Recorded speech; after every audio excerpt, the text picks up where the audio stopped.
Hey guys, both Java and console aspects are getting an update today to match the latest versions of Minecraft Bedrock Edition, including beta versions with new 1.20 features.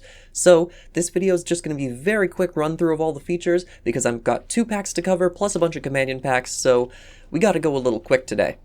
The first feature, which applies to both Java and console aspects, is a pretty cool one, and if these magma cubes would get out of my way please, light source blocks are now shaded properly on all sides. That means stuff like glowstone looks so much better because usually on Bedrock it's one color on every side and it does not show different sides at different brightnesses like other blocks. Now even lava, which always looked really weird on Bedrock, looks perfect, and I gotta say, this is one of my favorite features of the whole update. It just makes everything look so much better. Let's follow our path of crying obsidian over to the nether portal so that I can head to the rest of the features for Java aspects. Listen to all this.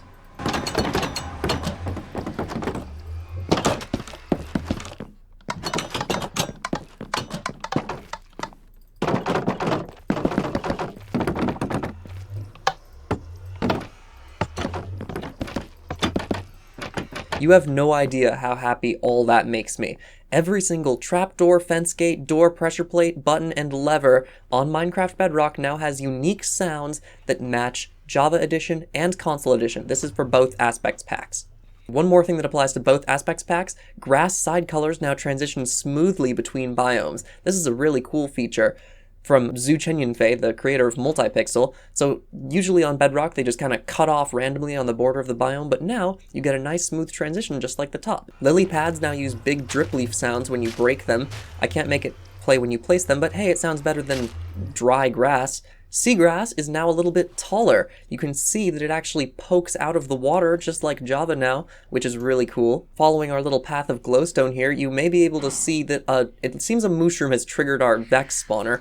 So yes, the new Vex is supported by Java aspects now. That means the new item position is correct and matches Java, plus all the animations are a little bit better and match Java as well. Now let's get out an iron golem here to fight these guys, because it turns out iron golems have also received a massive improvement where their wobbling now matches Java Edition, so they kinda shake from their bottom instead of their middle, which looks a lot nicer. And lastly, of course, as I mentioned, all 1.20 features are now supported, so the Sniffer now gets a correct spawn egg name, and also that means that we have some features from the latest snapshots. So potions and tipped arrows now use their brand new colors from Java Edition. This took a while to port, and guess what? This applies to programmer art too, because they changed the programmer art subpack in Java Edition. Let's shift gears over to console aspects, and you may recognize the world we're in as a mashup world, which I swear we will talk about later, but for now we've got some more important eggs to fry. Just so you know, that's not all the features for Java aspects. In fact, we're still going to talk about some of them, but I've saved them for the console aspects part because of a new subpack. But we're also not talking about that yet either. Let's talk about some basic stuff. In console aspects, the zombie pigman still exists instead of the zombified piglin because console edition never got the nether update.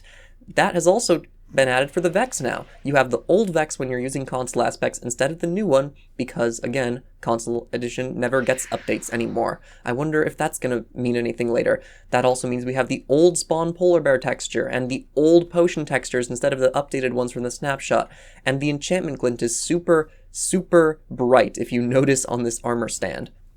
But in other news, console aspects now has better fish sounds. So when you kill fish, oh my gosh, big salmon. When you kill fish, they actually make a noise instead of just silently dying, which is morbid, but you know, a lot better sounding. Pufferfish also have completely unique sounds that aren't like the other fish. They even sting you and make noise sometimes, which is cool. Now let's go enable a new console aspects subpack to show you some comparisons. Because console aspects is getting a new updated textures subpack this update, which is future changes that never came to console edition, but probably would have if it kept getting updates. So now, you can experience Minecraft in a console style without feeling held back in the past.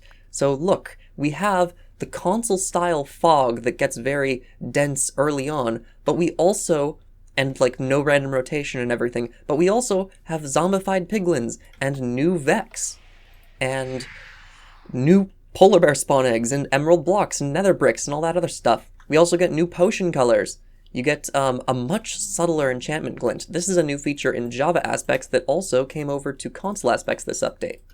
The enchantment glint is now more subtle on items, and especially subtle on entities like shields, armor, and tridents. There are so many minor features in updated textures mode that I can't even describe them all in this short video, but it's a lot more than just textures. For example, in console aspects, all the nether blocks that got updated sounds in 1.16 still used their old sounds because console edition never got the update. But with updated textures, they all use their new sounds, so you're no longer held back in the past. You can also hear underwater music and underwater ambient sounds when you're using console aspects in updated mode. So basically, console aspects updated mode is a weird combination of Minecraft Java Edition, Minecraft Bedrock Edition, and Minecraft Console Edition that kinda feels like console edition if it was updated today. But that's still not all, because both Java and console aspects are getting a cool new subpack this update. Let's keep console aspects on, but change the subpack down to Compatibility Mode,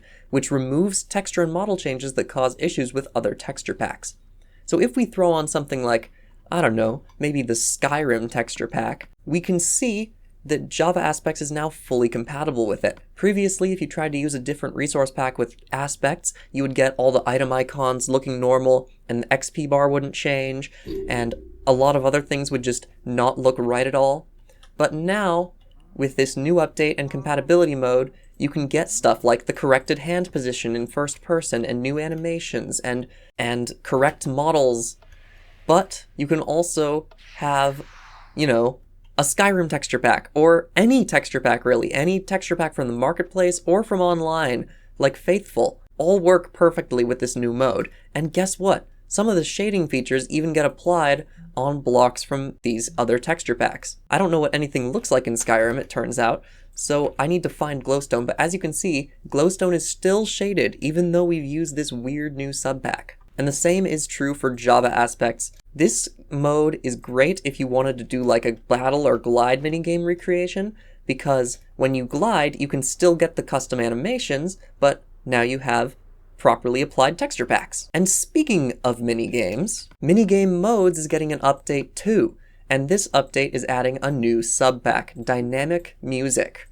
Dynamic music is really, really cool because, well, I better just show you.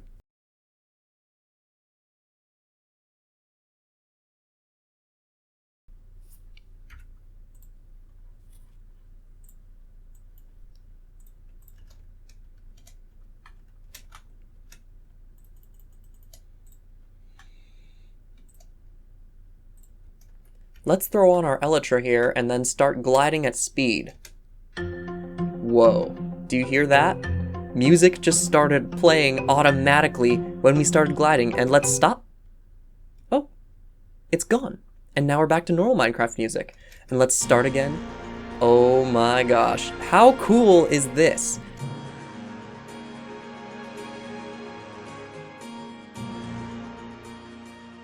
Now you can enjoy normal Minecraft music when you're doing normal things, and minigame music when you're doing cool things like gliding.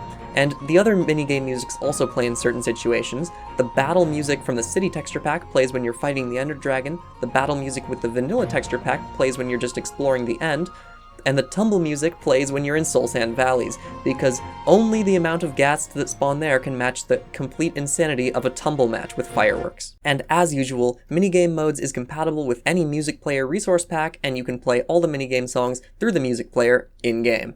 So that wraps up this video on the new update for Java and console aspects that's out today. I will say one last thing.